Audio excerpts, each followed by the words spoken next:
नमस्कार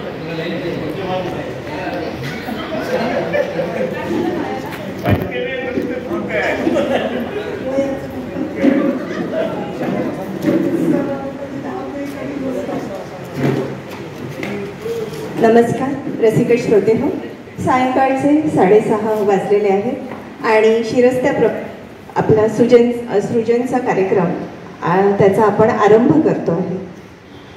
सृजनच्या या उपक्रमाच्या 249व्या आणि सृजन चंद्रपूरच्या 188व्या भागात आपल्या सर्वांचं नवीन वर्षाच्या पूर्वसंध्येला मी हार्दिक स्वागत करते. स्वागतम स्वागतम सुस्वागतम. मंडळी, तुम्हाला जे आज प्रेझेंट आहेत इथे त्यांना साऱ्यांना माहिती आहे की आपण सारे वारकरी आहोत सृजनचे.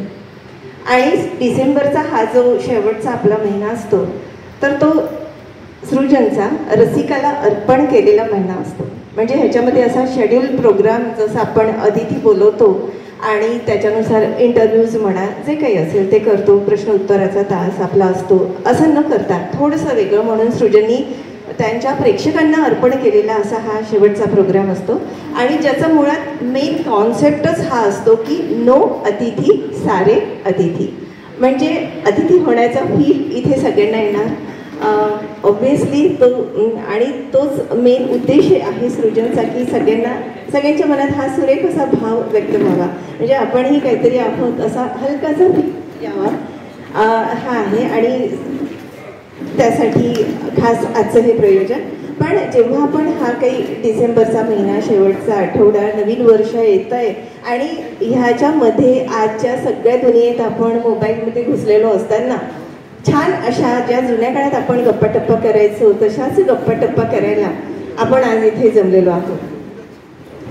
सगळ्यांनी इथे मनसोक्त व्यक्त व्हायचं आहे, अभिव्यक्त व्हायचं आहे. ज्याला जे वाटतं, जे कलाकृती असं वाटतं की मी इथे सादर करावी, त्यांनी मनसोक्त कुठलाही किंतु परंतु न बाळगता करावी हे सांगणं. पण हे करत असताना काही फक्त थोड्याशा सूचना म्हणता येईल, प्रेमळ सूचना आहेत त्या की आपण छान आनंदाची झाडं आपल्याला आज लावायची आहेत आणि म्हणून कोणाच्याही भावना दुखावल्या जातील असं आपण व्यक्त नको व्हायला. धर्म आणि राजकारणावर दिवसभर 24/7 मोबाईल आणि टी व्ही सुरू आहे म्हणून धर्म राजकारण नकोच आपल्या आजच्या बोलण्यामध्ये, अभिव्यक्त होण्यामध्ये. आणि सगळ्यात महत्त्वाचं जी एक अलिखित असा नियम आहे सृजनचा 6:30 ते 8:30 असा आहे. पण आज आपल्या आनंदासाठी आणि स्वानंदासाठी तो नियम सृजनने शिथिल केलेला आहे. आज 8:30 वाजले तरी चालतं, 9 वाजले तरी चालतं, वेळेचं अजिबात बंधन नाही. पण मूळचा गप्पा गोष्टीचा कार्यक्रम सुरू करण्या अगोदर काही सामाजिक भान आपल्याला ठेवावं लागतं. ह्याच्यामध्ये आत्ताच काही दिवसांपूर्वी मनोहर काका सप्रे यांचं निधन झालं. जे लोक म्हणा किंवा जे अतिथी असतात सृजनच्या मंचावर येतात त्यांनी प्रेक्षक म्हणून सुद्धा आपली जागा घ्यावी इथे असं ज्यांचं मत होतं ते मनोहर काका सप्रे आज आपल्यात नाही. त्याचबरोबर दिवंगत पराठे काका, प्रभाकर पराठे काका यांचं सुद्धा निधन झालेलं आहे. सृजनच्या पाठीवर नेहमी कौतुकाची थाप देणारे पराठे काका होते, शुभचिंतक होते, हितचिंतक होते, ते आज आपल्यात नाही. आणि त्याचप्रमाणे सृजनचा वारकरी असलेला लोकेश वाळके हे 3 जण आज आपल्याला म्हणजे आज आपल्यात नाही आहेत. त्यांच्या आठवणी आपल्यासोबत राहणार निश्चितच. पण मला असं वाटतं की आपण मूळ कार्यक्रम सुरू करण्या अगोदर ह्या 3घांना आपण श्रद्धांजली वाहूया आणि मग कार्यक्रमाचा आरंभ करूया. सगळ्यांनी आपापल्या जागेवर उभे राहावं.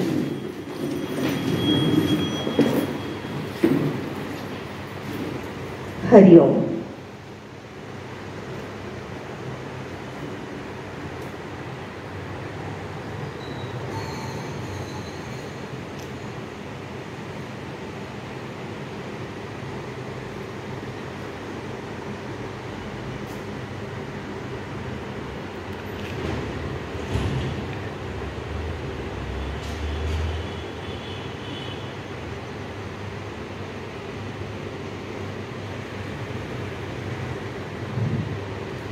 ओम शांती शांती शांती.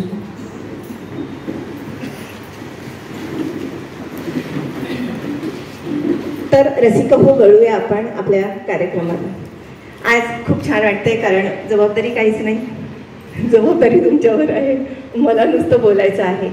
तर आता इथे तुम्हाला पूर्ण स्वातंत्र्य आहे, कोणाला काय अभिव्यक्त व्हायचं ते होऊ शकता. फक्त एकच विनंती आहे की तुम्ही जेव्हा अभिव्यक्त व्हाल तेव्हा तुम्ही तुमचं नाव सांगा. आपण एकमेकांना ओळखतोच, पण काही नवखे चेहरे येतात, त्यांना एकमेकाचा परिचय नसतो, म्हणून आपण आपलं नाव आणि मग काय अभिव्यक्त व्हायचं ते तुम्ही अभिव्यक्त होऊ शकता. First number, ladies first. सरळ सरळ यायचं. ओके, रेडी आहे ताई? तुम्ही काहीही कसंही अभिव्यक्त होऊ शकता. गाणं असेल गाणं, कविता असेल कविता, किंवा एखादा शायरी सांगायची असेल शायरी, किंवा कोणाला नृत्य येत असेल नृत्य, काहीही. पहिल्यांदा आपलं नाव. मी सभागेती रेवंती पामपट्टीवार, मी रोहिणीची बहीण आहे. फक्त आवड म्हणून मी गाणं म्हणते आहे, पण तो एक माझा छोटासा प्रयत्नच आहे. श्री दत्ताचे नाम मुखिया, माझ्या रात्रंदिनी गेलो दत्तमयी होनी, गेलो दत्तमयी होनी. किती महिमा गावा गावा, चित्त आळवी एकच नावा. किती महिमा गावा गावा, चित्त आळवी एकच नावा.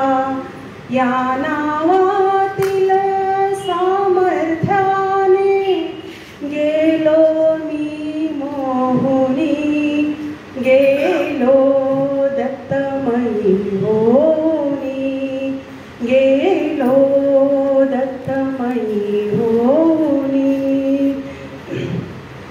चरण दोन हे मार्ग दाविती, सहा करे सामर्थ्य अर्पिती.